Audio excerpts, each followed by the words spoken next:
Hey, how's it going out there today, everybody? Hope everybody's having a great day. We're going to make this a quick video because it's hot in Georgia, and I don't want the AC running because you can hear it on the video. So, yeah, it's like 70 degrees in February down here in Georgia. Rest assured, Georgia's on your mind. So, it is February 3rd. It's dark. I'm done with this day. I have a load that delivers around Atlanta in the morning. So, but I thought ahead on this one. I already got a load out of here. I ain't gonna sit here and wait on nothing. So I went ahead and got a load set up for tomorrow. Picks up tomorrow afternoon. Bing, bam, boom. We'll get out of here. Had a pretty interesting weekend. Was in Kansas City last time I talked to you, and got all that wrapped up. And someone was asking me what was I hauling to Kansas City that weighed 30,000 pounds, and it's not insulation. It's cardboard boxes. I don't know. They need cardboard in Kansas City, I guess. I don't know why. I said that in a previous video. I understand why they're hauling cardboard, 500 miles like that, but I'll take it. They're typically between 20 and 30,000 pounds. They're loaded top to bottom, front to back. But, cardboard, once it's already in box form, it's kind of light. But didn't book anything out of there, delivered that. And that was like a rush. Had to have it. Oh, my God. Got to get it there Friday night type of thing before they close. Got it in there, got out. I wasn't sure I was going to make it. Didn't have a lot of time left over when I got there. So I was a bit concerned. I did not book anything until Saturday, and I thought I might have messed myself over a little bit doing that, but it all worked out. Got a expedited load, pickup same day, delivery Sunday. So I sat there all day Saturday. I really didn't mind, to be honest with you. I mean, I would rather take a day off at the house, but I kind of felt like I needed that day off. I'd been running pretty hard. I think the last 3 weeks, I was close to like 10,000 miles in the last 3 weeks. So that day off really didn't kill me a lot. I mean, honestly, I slept. I got up late. I took an early nap, ate lunch, took another nap, and then went to bed early. Got up Sunday, had a expedited load. I love those. Pick up same day, deliver same day from Kansas City all the way to the other side of Missouri into Illinois. It was a 280-mile load. It weighed about 2,500 pounds, I'm guessing. I mean, it was 2 pallets, super light. I couldn't even tell I had anything on there. And it paid good. It paid right around $3 a mile. So, actually, it'd be more than $3 a mile. Paid $900 for that little journey across Missouri. Love that. Pick up, deliver same day. They loaded it up at about 11. I got it off there at maybe 5. Maybe they loaded a little bit before 11. Yeah, about 10. Got it off around 5, and it all worked out good. Went and grabbed up another load this morning out of that area. It's a customer load. We run a lot of these from Illinois down here to the Atlanta area. This is like the most consistent run that I don't like here. They're heavy, and the trailers are always, they want them like super clean, man. They're really picky, and I'm like, we haul recycling and, just random stuff sometimes, and like, I swept more broken glass out of the back of the trailer, and it's drop and hook, but the one year drop's got to be super clean. So it took me forever to get that thing clean. Really, really annoying, having to slide tandems, and they want it all, typical drop and hook stuff. But I don't mind that necessarily. I shouldn't say that's too big of a deal. It's the 45,000 pounds they put on here. Like, I'm not kidding. This load is 44,890 or something like that. Like, I mean, I had 3/4 of a tank and I got it to scale out, but, that's heavy. Especially coming, through, from, like, you're kind of in, like, middle of Illinois, so you come down, like, 57 to 24, through Tennessee, through Georgia, Yeah, it's not good for my fuel economy. The expedited load that I did Sunday was 9.4 miles a gallon. I mean, that thing was on point. If I could run that all the time, like, if I could be $3 a mile and be paying, literally that fuel was $2.59 a gallon.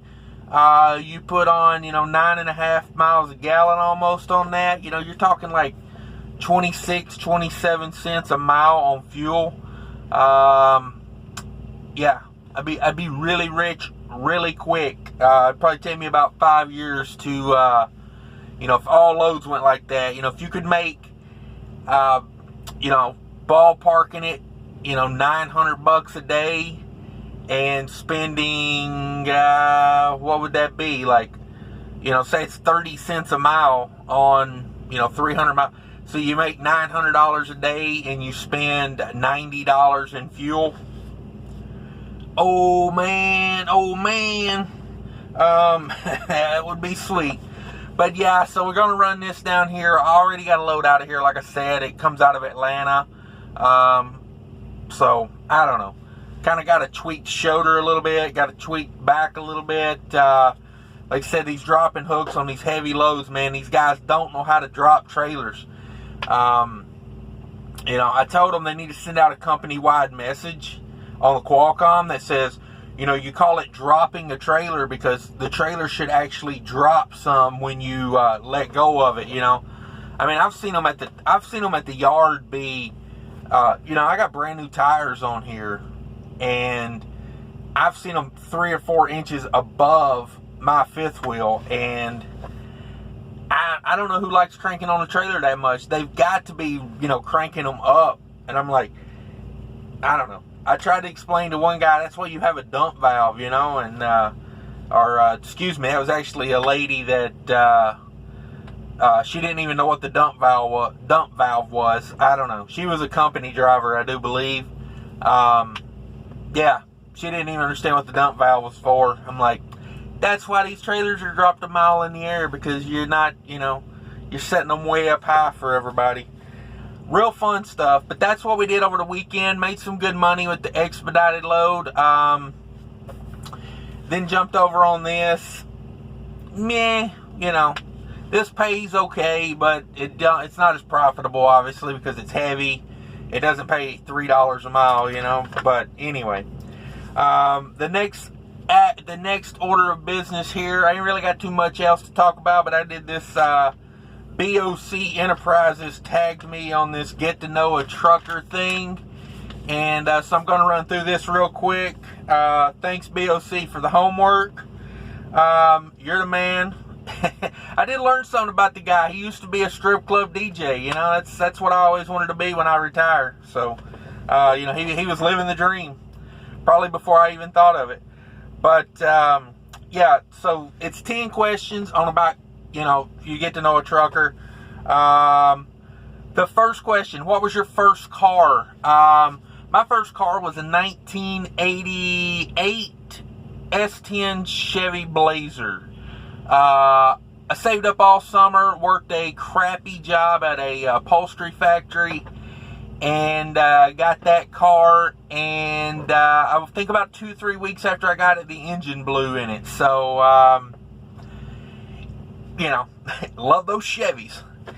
Number 2, what did you do before trucking? I did everything before trucking.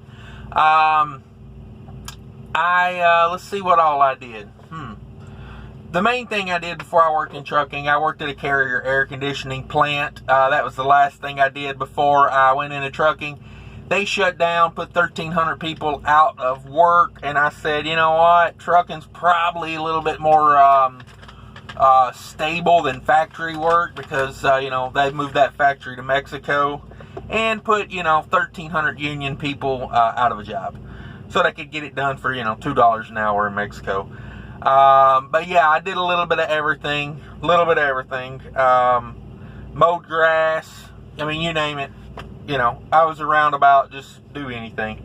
Number 3, your favorite quote. My favorite quote is, When you are up, you feel like you are never going to come down. And when you are down, you feel like you are never going to come up. But you always do. I like this quote enough that I have it tattooed on my arm right here. Yep. White trash tattoos for you. Got plenty of those covered in them. Oh, to be young and dumb again. Favorite music. Question 4. Favorite music. I like classic rock. I like anything AC/DC. Gets me pumped in the morning. I usually start my day off with, a little AC/DC. It's a long way to the top if you're going to rock and roll. I always appreciated that song. Reminds me a lot of trucking. I like the White Stripes. Stuff like that. Number 5. Who would you like to meet? This is a really vague question, and I'm just going to put it like it is. I wish I could meet me 20 years ago. All the stuff I would tell me 20 years ago. You know what I'm saying? Like, I wouldn't have listened 1 second in school. I would go back and tell myself, don't learn anything, because here's the facts.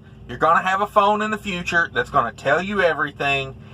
And, when my teacher said, oh yeah, what are you going to do when you leave the house? You won't have your phone. I would have said, aha, that's where you don't get it, because this phone is portable.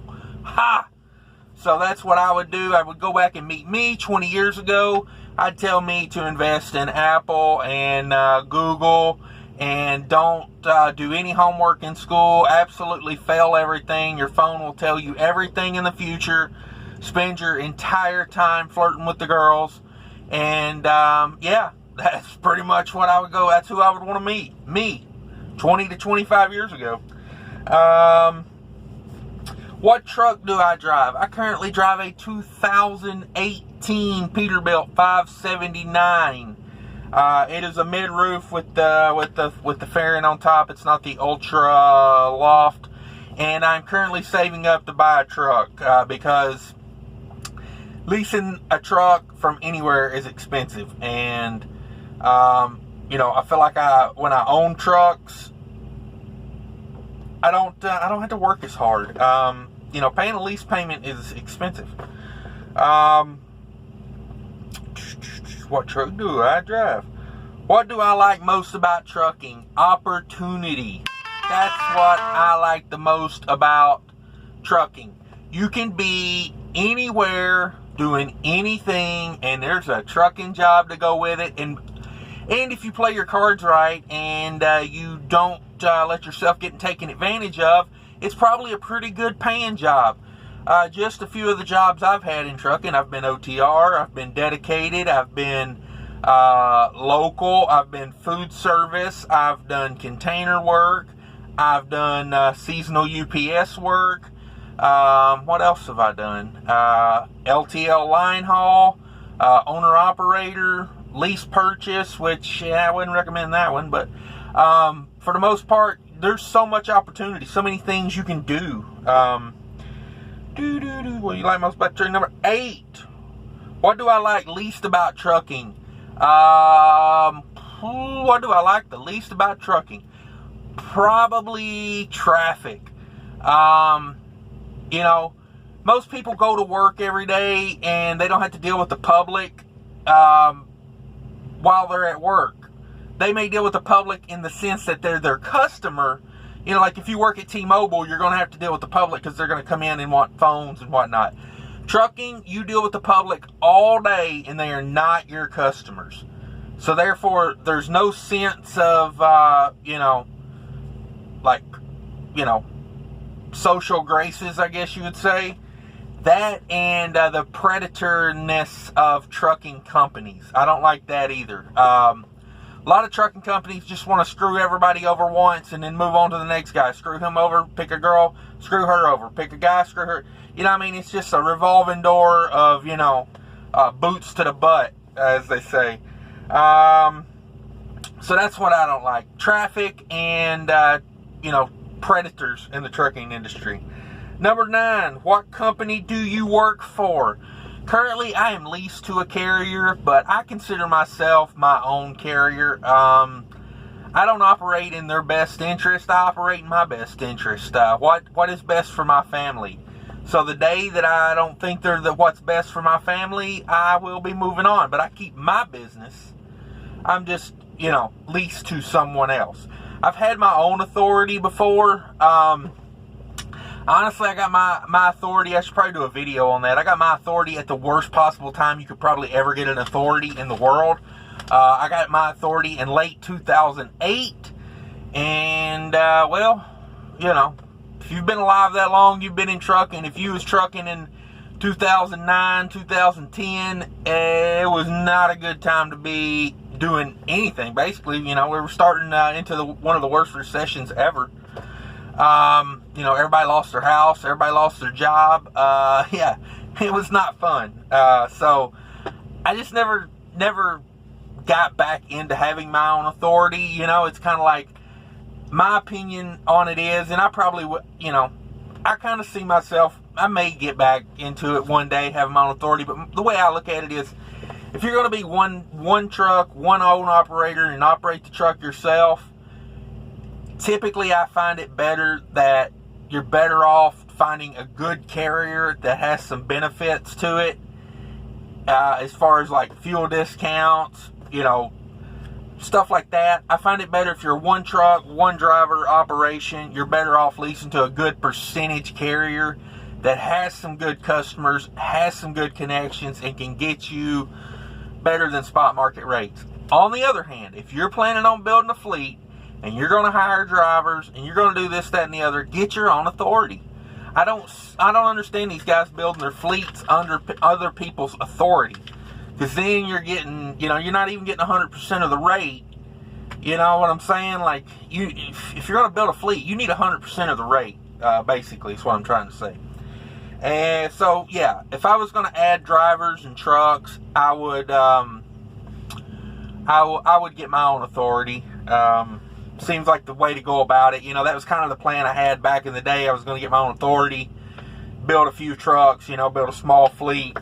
And then I had about 5 years of just trucking was, pretty much garbage until 13, 14, coming back around a little bit. So that was a rough go when I got my authority. So what company I work for? I work for myself. That's pretty much it. What do I like most about your company? It's mine. That's what I like most about it. It's, my efforts and my hard work go to benefit me and my family. And when you get yourself in a position where if you want to work harder and you can work smarter and you can make way more money, it's a good position to be in. If you want to be a company driver, I don't knock that in the least. Take full advantage of being a company driver, get with a good company, and, do what you got to do. But I'm just not built that way. I like working a lot of hours. Most of my adult life, I've owned a business. There's been I don't know if, maybe other than a couple months here and there, I've always been self-employed. I just prefer it that way. I've worked for a few companies, but even when I was working for, companies, I had businesses on the side going that, it's just how I am. I think entrepreneur is the way to be. If it's in your blood, you got to want that, because you can't be like, I'm going to work 40 hours a week being an entrepreneur. It's probably not going to work unless you've got a really good idea that you've got patented or a business that's been handed to you. But it's just me. I like to get out there and work extra and grind more, to see the benefits of it. But that's it, guys. That's 10 questions. I did it. My homework is over. I'm going to bed. Later. Take care of each other out there, everybody.